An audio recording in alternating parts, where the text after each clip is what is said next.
God have mercy on us all. Did I screw that up? And you can get Listen Up for only $14. Oh, so we've been off for the summer. We're back. I don't know if that's good or bad. Or, Yeah. For me, it was a good summer. How was it for you? I mean, we were out without, electricity for about a week. Well, yeah, there was a hurricane that came through town. we were without May and July. we were without power for a week and cable for 2 weeks. So But you pulled yeah. a Ted Cruz and you went to Colorado. I did. I did pull a Ted Cruz. Thank you very much for turning this into a political thing. I'm sure everybody's going to turn us kidding. off right now. Yeah. No, we went Were you to already Colorado. We were supposed to fly out on, we flew out on Tuesday, I think. The hurricane hit on Monday, so it worked out great. But I have never seen Bush International Airport that crazy? busy because everybody from Monday got canceled and moved to Tuesday. Dude, it was crazy. Nuts. Yeah, it was bad. But it was good. I like Colorado. I can't breathe up there. Really? I mean, I've never lived above 35 feet above But sea you level. were in the proper mountains, so you're like We were up good. there. Steamboat. My brother-in-law has a place up there, and so it was fun. It was a great great time. And you went up to the Northwest? Yeah, Michelle's family's up in Washington State, so we went up there and went to the eastern side of Washington. It was just, it is great. It was just good, just sitting on a dock reading, Nice. just hanging out. It was fantastic. Can you breathe up there?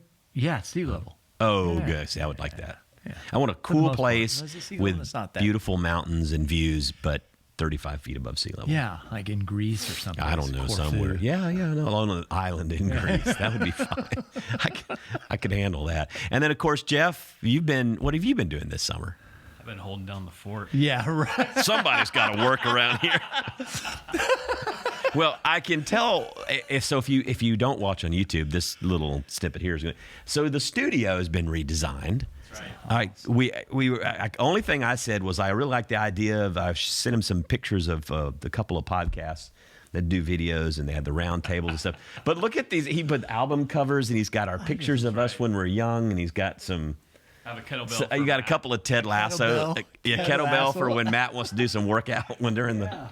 And I love the record album labels. I love this, and I love the record. I mean, I the love Jimmy it. Swaggart, what the Sure. Bible says Look at about drugs. I mean, you're. Be a goldfish. Tell me about your picture, John. Can we pull that out and maybe take us down memory Yeah. So lane? And can I just say picture? Can I put this right here? I'm oddly attracted.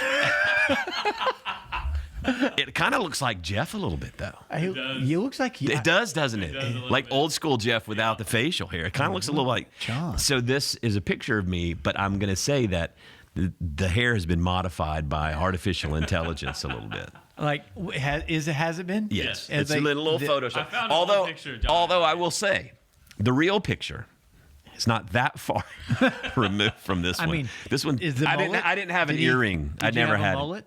I did have a mullet, yes. But yeah, so it's been good. It's good to be back. It's good to kind of think about this. But yeah, the studio, great job, Jeff. Thank you. This is awesome, dude. This looks great. Yeah, it'd be good to have some folks around the round table now. I like comfortable chair. I'm going to start laying back. Therapy. Good. Because, the podcast is therapy anyway. Yeah. For me. What you excited about? What's going on? What are you looking forward to? I mean, Yeah. anything good happening? It's good. I don't know. I'm just the last couple of weeks at Chapelwood, the vibe on Sundays has just been like, I just love this place. I love the relationships here. I love the conversations that we're having. I love the direction that's emerging, and it's probably been here for a long time. But it's just like there's a redescription of it in some ways that's new. It's fantastic. I'm so glad. I do think when you talk about turning pages or next chapters, it does feel like since COVID or maybe even before that, man, it's just been hard, Rough.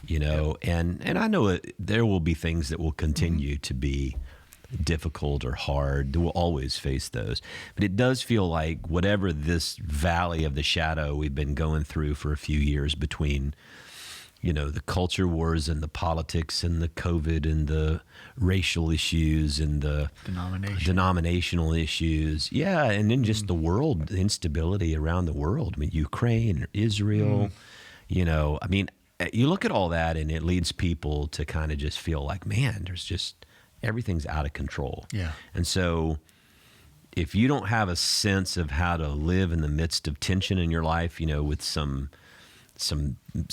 spiritual groundedness, then it's going to be hard. You're going to act out sideways. And this is where I think people probably see, like 100%. In your marriage or with your kids or at your work, do you see this stress moving to a state of distress, like a heightened, sustained level of stress? Yeah. And is it affecting your relationships? Is it affecting your mental health? Is it affecting, and I've heard this from a lot of people, that they're struggling in a lot of just their own interior life, but it comes out in all these other relationships. Yeah, absolutely.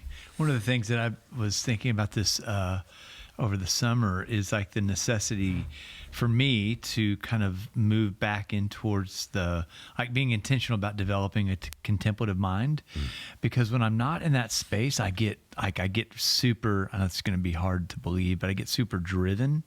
I've got an agenda. There's a to-do list. I got to get stuff done. And I don't. Wait, when you're super stressed, you get driven? I do. Dude, I'm like the total. I get super stressed. I'm just like, I want to check out. Really? Yeah. So 7 goes to 1 in stress. Interesting. I go to 7 maybe. Where do I go to? I don't know. I don't know enough about all this. So 7 goes to 1 when stressed. But when I go, and so I think over the break, I was reading some books, and it just hit me, for me to go and to be kind of, I don't know, broader, deeper, whatever that, more integrated, surrendered, I'm going to have to spend more time kind of developing my contemplative, kind of leaning into that contemplative side. So your stress from 7 goes to 1, strict perfectionist? Yeah, perfectionism. Mine goes to 2, considerate helper. Yeah, you become a helper. You become but I don't want to help you. I don't want to help anybody. I want to help myself. No, I don't want to help people. I just want to help myself. That's so funny. I'm going to help myself for a month or so here. No, I do. I think I think a part of what, maybe just because of what we do, is when you're in a public position or your leadership position, and especially as a pastor anywhere, and people are behaving badly out of their, it's like children. I don't want to sound dismissive of people, but when people are struggling, they behave badly and they have to project it somewhere. Yes. So they'll project it onto their wife or their husband, even though that's not the real issue, or their children, that's not the real issue, or their siblings, or our workplace. And like a lot of times people who are church people, they'll project it onto their pastors, right? So you're not speaking out. You're not allowing things to be controllable enough in my life because you're not addressing the things as the way I'd like to. Yeah. And after a while, man, when you get your rear end handed to you enough of people, you have to grow in this way of saying, okay, this is not about me. Yeah. And so, do you know that's hard. Pete Rollins, this kind of philosopher guy from Ireland, theologian, says that like most of the people in the pews don't believe. They doubt. They have a real kind of interesting relationship with belief. They pay the pastor to believe, right? Mm-hmm. And so if the pastor is pressing them to believe differently or to open up differently, they're like, wait a minute, at a cellular level, we didn't pay you to do this. You know what I mean? We're supposed to be the doubter. We're supposed to be the ones that are disrupted. You're supposed to be the solid institutional rock.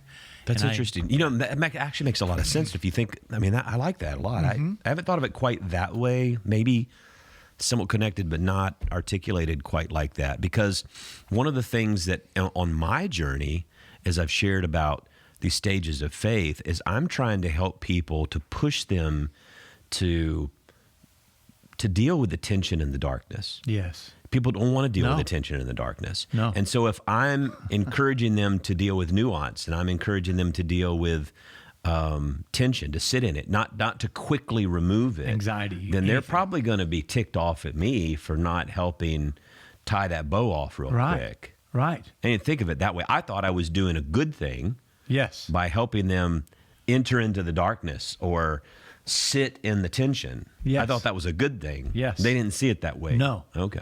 I think it's probably like any coach, father, mother that's wise, that puts us in tension so that we can grow. It's not what I want.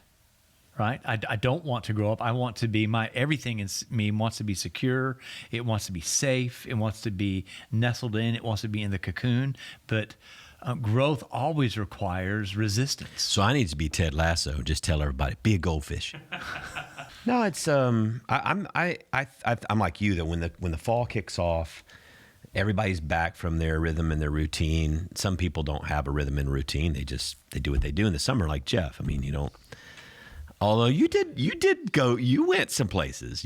No, he goes places. He goes places. Follow follow him on Instagram. William Jeffrey Wood's Instagram page, and you'll get to go on Journey of Imagination. Right. Yeah. Come with me, and you'll see. Jeff in a Speedo where?